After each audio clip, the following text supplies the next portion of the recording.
All right, the long last, the MMO story building video.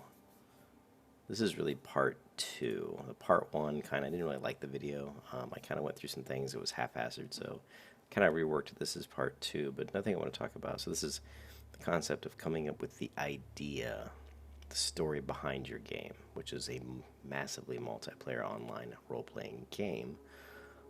This is more of a fantasy-based game, but it doesn't have to be. These rules don't have to apply to fantasy. Another thing I want to talk about, too, is when you're thinking about building a video game, you need to think about the phases of game development. The very beginning, one of the first things you're going to be thinking about is the concept phase. So you come up with an idea behind the game. So this really ties into the story building part.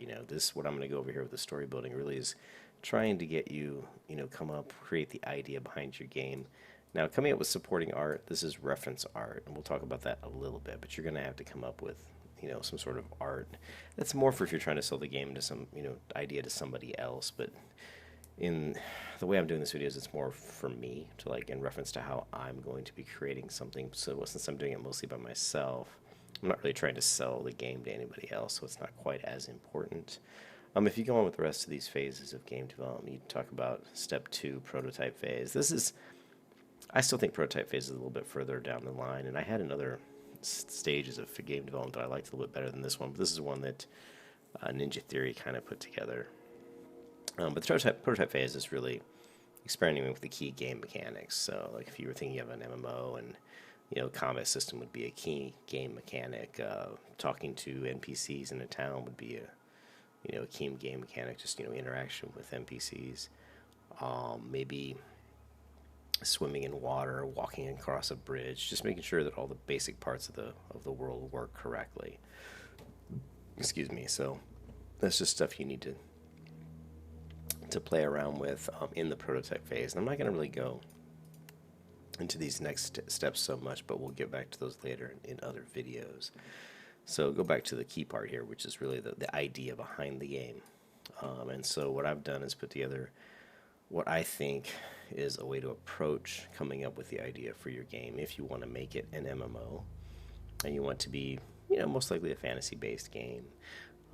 So I look at it this way, the story of your MMO, the creation of the MMO starts with the creation of your world. We need a world that characters exist within, and the world defines the people who inhabit it. And I say here, I like to think of this as if I'm writing a book or a novel. When you read a fantasy novel, what are the key components? And to me, the key components really are the world and the people that live. That I say right here, the people that reside within it. So, and I feel the world is probably the most important thing. Like when you play an MMO for the first time, and when you're logging into that game, I think you're always excited about what's the world going to look like, what's it going to feel like, what's the water going to look like, how does it sound when I walk through water? Is there a day-night cycle? Is there weather systems built into the game? What's it sound like when my sword hits somebody's shield? All those things go into how the world plays and how it reacts. But there's more to it than just that. And so I'm breaking it down into trying to think of it as not only the world as far as the setting, but also the world plays a part as a character in your game. Every world, if you think like Lord of the Rings, the overall theme of Lord of the Rings is that there's this impending doom. So you can almost think like that everybody's a little bit nervous, and there's a lot of trepidation about, can we survive? And the overall theme of Lord of the Rings is to never give up, to never, even though you think that maybe you can't win, you're never going to stop trying to win. So if you think about a game like, World of Warcraft, it's a little bit more comical. There's a little bit more humor in the game. If you play games such as, I never played EverQuest, like Lineage 2, it's more fantasy-based, more pure fantasy. But every world's going to have its ideas and its rules and things that make up the world and give that world its own character and give you a sense of what it feels like when you're actually existing within that world. So I think one of the first things you should do is create your world, but start thinking about creating rules for your world. What can and can't happen in your world. So subconsciously, you may think about what are the rules of living on the planet Earth. If I jump up in the air, well, of course I'm going to come back down. So there's gravity, right? You know, you need to think about, like, another example here is what should and shouldn't happen. Like I said, if you see a sparrow hopping up and down across the ground for miles on end, that doesn't really make a lot of sense. Why would a sparrow hop for a mile when he can just fly? So that would be an example of a rule that probably, doesn't really make a lot of sense. Well, no one would understand that unless they understood the sparrows were beings that could fly.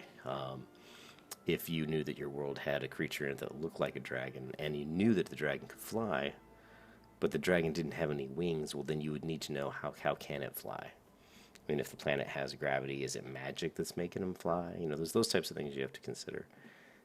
So basically, this section here, I'm just talking about establishing those kind of rules for your world. Maybe, and these can also go along with your characters as well, your races, I mean. So if you have a race of people that use magic based on prayer or something, like Indians or something, mysticism, their magic's derived from that. If you have an old Eastern culture like Asian culture, maybe their powers come from some sort of, from the earth, There could be another book like Michael Moorcock novels where the powers really, the people, their magic would just derive from, praying and worshiping deities and gods that would actually give them power. That would say, okay, you're a devout servant of me, and you've done things for me, so I'm going to grant you certain powers for a certain amount of time. So there's different ways that those types of rules need to be defined for your game. So that's kind of what I'm talking about. Here's another one. Let us say that in our world, all people can fly like Superman. Because of this, you've created an entire system of what should and shouldn't. Everyone could fly. No one would ride horses anymore. So that's another example. You wouldn't create a world with horses if everybody in the world could fly. What's the point? I mean, I guess you could have horses, but they wouldn't ride them. So that's one thing you should think about with your world. Obviously, you need to lay out, and I don't talk about it here, but you need to lay out the geography, the map of your world is extremely, extremely important. But I think you really need to lay down the rules first, and then think about the layout of the map. But I also think the layout and the world map kind of goes a little bit hand in hand with the races, because you need to think about you could do one first or the other. It's really up to you. So let's get on to the next section before we talk about that. But another example I had was, does your world have magic? This would be like creating the rules of your world. If it does, where does it come from? And I talked about that a little bit. Does it come from the elements? Does it come from a divine deity? Perhaps it comes from the study of spells, incantations, or alchemy. Does your world have industry? Is the industry machinery based? Do people have the skill to work with ores and metals? Is it cybernetics? Are they far enough into the industry that they actually can build machines that can do stuff for them? Maybe build robotic arms, that type of stuff. Wood and air-based machines. How does your world employ and use this industry? And the industry, when you think about the world's industry, that's really going to tie into the characters of your world. And you think about these different individual races. If the dwarves are supposed to be really good craftsmen who make machinery, well, they really need to live in areas where they can actually get the natural resources that they would need to make those types of machines. So you wouldn't put the dwarves, in a big forest where there's really no natural ore to be found. It doesn't make any sense. So the next section that I talk about, really, which is the number 2 item, I think the 2 most important things to build the 2 key components of the world is really the world itself and the people who live in it. So the next section is creating those races. And so I kind of break it down into questions you can ask yourself to try to come up with these races. And number 1, what are the physical traits do the races have? Are they short, muscular, dark-haired, light-haired? They could be lizardmen, dragonkin. They don't have to be humanoid, obviously. But, whether or not, you have to determine that right up front. Does your race possess any defining unique skills? Great miners, great craftsmen. Do they use some magic? Are they simple-minded people who just use, sticks and rocks? Perhaps, dare I say, they're pacifists. They prefer not to go to war to resolve their problems. So maybe they're focused more on art and great intellect. So there's those types of things where they could solve disputes via diplomacy as opposed to, resorting to pure violence. What are the prejudices against each race? For example, in Tolkien, dwarves do not trust elves because of grudges that have been passed on for years and years. Something that happened 100 years ago, and they're still holding a grudge against them for that. So that's a good thing to put in there to develop more of a background in history, to make it more real, to make the whole goal is to make your world as realistic as you can, and to give it as much color and flavor as you can. What are the origins of each race? Where do they come from? So give each race a lot of detail, a lot of history. Here's an interesting one. Does your race, break down into subgroups? I'll say you have a race of elves, and it's very common in a lot of novels or games to have a subgroup of elves, which would be wood elves, drow elves, high elves, dark elves. So you could kind of do that as well. I'd have to think about that for a while to come up with other ones, but you could have fairies, a race of fairies, and there were different types of fairies. There's all kinds of fairies, so you could have that kind of scenario where there are subgroups, which would be pretty fun, pretty interesting, for creating classes based on that race, because depending on which subgroup of the race you use, there would obviously be some benefits and disadvantages. Where does the race live and how do they sustain themselves? What do they eat? What is their currency? How do they, do they trade? What do they trade? How do they get from one place to the other? Do they have any modes of transportation, such as horses, wolves? Do they fly? All those are really good questions to ask. What type of belief systems do they have? Do they worship gods? Is there a political system in place? So these, I think, are great questions for addressing, for trying to ask yourself, trying to come up with the races of your world. And then I talk about some other additional considerations, which is the environment. Does your race, where they live actually is going to impact, obviously, the type of industry or the type of natural resources they have, or how, if you live by the water, it's quite likely you'll be fishermen and you're going to eat fish. You may trade fish. You may trade pearls. It could be a lot of stuff like that. And another thing here, too, that I talked about is the type of natural resources that exist in one region may not exist in another. So this could be a great way to lead to different races having a long existing conflict because they're fighting over those resources. So that, that's pretty common. But you really want to put a lot of thought into the environment and also lay it out. This is where you start talking about your world map. And you really want to lay the map out so that it all ties together. If you're saying that this race doesn't like this race because they hoard all the ore, well, make it so that your map has key areas where it's obvious that, the dwarves are here and they're in the mountains where the ore is, and the elves, to get to those places, have to go through these certain areas. So those certain areas may have had battles thousands of years ago, hundreds of years ago, big battles, well-remembered battles, So the names of those battles could then tie into the names of some of the towns or the rivers or the hills in those areas, because that goes down into the section I talk about on naming stuff. So that gives you a kind of a reference point for coming up with names that are meaningful, that tie back into long ago conflicts. And that just makes the whole world tie in together better, and it makes it more interesting, and it makes people more interested in it. And again, it goes back to that thing I said at the beginning, where it's almost like you're writing a book. So how to get inspiration or ideas for your races? I think for me, I wanted to talk about this. One of the great ways is just to go to the internet, and I like Bing because it breaks up images into categories. So let's say I just typed in fantasy character concept art, go to images, and see how it breaks it out: RPG character concept art, medieval, monk, boy, male, sci-fi.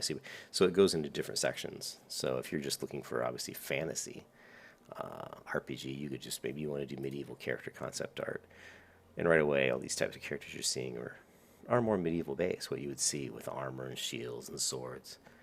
Well, what if we didn't want to do that? What if we just wanted to do fantasy character concept art and go back to RPG and see what we get? It's a little different. Let's Spirit. I wonder what Spirit would look like. But just play around with these different ones. Here's creature concept art, so we're probably going to get some stuff that isn't humanoid. So if you wanted to try to come up with some races that aren't as humanoid, here's a great one. Looks kind of like a Murloc. What's another good one here? This one looks like something you'd see maybe in a swamp or a heavy forested jungle. And then once you click into this section, you can see now other subcategories. So which makes it kind of fun too, because now I can go to RPG towns and I can start thinking of art for the towns. So they tie in together really well through Bing. So if you came up with some races here, then you could maybe tie that into some concept art into an RPG town. So let's say I said fantasy RPG town, and now you've got something that looks like this. And so I think it's a great way to really give yourself some ideas what your race might look like, what your characters may look like, and then if you can and start searching around, you want to tie in what your characters look like with the environment they live in. If dwarves in the Terry Brooks novels, the dwarves were really people that lived underground for hundreds of years, and so they naturally became squat and kind of bent over and stronger because they were always bending to get through short tunnel, low hanging ceiling tunnels, and their eyesight at dark was better because they were always underground, and their eyesight in the daytime would be bad. They were more squat and muscular because they were having to move rocks and dig and stuff like that. So think about those types of things for creating some, again, more color and flavor for the individual races. And then that was just an inspiration. But then, the culture. There's a lot more stuff you can build around each particular race, and that's really what comes up with the race's culture. And the culture is probably the, kind of one of the more difficult parts of the fantasy race. But if you think about, like, let's just say the elves, what kind of social organizations do they have? Do they have a king or a queen? Do they have captains, or are they militaristic? What drives them? Who's in charge? If someone breaks the law, what kind of punishment is there? The customs, traditions, and again, the customs and traditions come up with names. If they have festivals, or they have, like if you're looking at Lord of the Rings, and the hobbits probably had some sort of spring festival to raise big pumpkins or something. But you could think of some cool names for those things, and integrate that into your game, so that, like, maybe if it's a certain time of the year you walk into a certain town, that festival will be occurring. So you could, change the art assets in that town to reflect that particular festival that's going on at that time. The religion, obviously, that's kind of self-explanatory. What languages they have. I think language is fun to put into a game, but it's a lot of effort.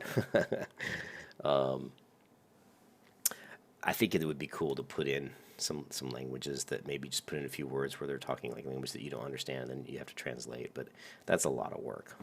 Arts and literature, so governing systems and the economic systems. I think the part with the economic systems that's important is what kind of money. What do they hold in value? How do they purchase stuff? Maybe you get gold and you buy stuff in one town, but maybe that doesn't work in another town. You don't see that in an MMO too often, and I think that's something that could be explored and utilized in the game system probably a lot more than it has been. The names, I talked about the names before, about historical conflicts could be used to create names. Geography can be used to create names. If you've got a river town, obviously it's a town by a river. If you've got Whitebridge, that town might be named after the large white bridge that you see when you come into the town. So here, creating names is obviously really important. They can be after landmarks. You can do more intricate names. Like here, I do an example that I read where, pandemonium comes from pan, meaning all, and demon.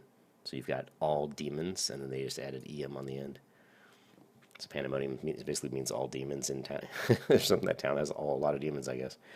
But the names you need to consider for your MMO, I think all these are pretty relevant.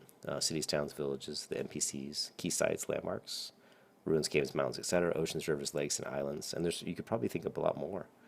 But I think these are all key things that you need to decide on your map that need to be thought of ahead of time. The next section, I go to a little bit just character progression. Most MMOs are based on progression. How does your character grow? And I only wanted to touch on this really quick. I mean, the most common one you see in MMOs is the gear progression system, where you go and you complete quests and you get better gear. Or you do a dungeon, you kill a boss, you get better gear, you get a better sword. That's not something I'm a real super fond of. I think it works, but I think it's a tired system and an old system that needs to be replaced. We're always going to have gear progression. If you play Dungeons and Dragons like I did when I was a kid, you always have, you want to find magical items or spells, maybe a spell book that could teach you a higher level spell, or a spell you were unaware of. And I think those things should be put into MMOs a lot more. Like now, let's say I go out and kill a boar 100 times, and now I'm level 2. and then automatically I have these new skills. Well, that doesn't really make a lot of sense to me. You didn't do anything to gain those skills. I'm a rogue and I kill a boar 100 times, and all of a sudden I can shadow step or something. Well, when did I use that skill? How did I learn that skill? It doesn't really make any sense. So I would like to see progression being done more in a world system that makes more sense. You had to go on a quest to discover that skill or to actually implement that skill successfully, and because of that, you learned how to do it. So that's something that would be more important to me in my game.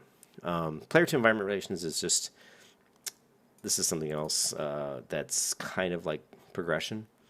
I should have called it player to environment progression, not relations, but it's really relation progression. So it's a system based on gaining reputation familiarity with various towns or cities or people. So you do a good deed such as saving a town from rate of works, then you'll become well known or even perhaps famous. These relations can help mold your growth in the world. So there's a lot of games that have that, where you have factions or familiarity. I mean, World of Warcraft does it in a horrible way, where you have to do the same stupid quest over and over again, and you raise your reputation. But that's something that you can put in your game as part of a progression. Your character's evolving. They're becoming more well known, and you see Aragorn, Lord of the Rings, when he goes to Lothlorien, and where he sees what's her name, the lady.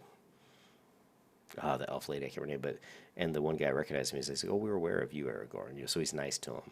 But then he looks at the dwarf, and he says, "We haven't had dealings with the dwarves since the dark days." So it's like we don't really want to talk to you because we don't like you too much. So that's a form of progression. So that's really covers most of what I wanted to cover for this video, and you guys can obviously pause the video and read through this stuff. But I think this gives you a good start on creating, kind of thinking about the world and what's important, and thinking about the characters, and how to develop them. And I think in the next video, I do want to cover, the world map, because I think that's really important. So the map of your game.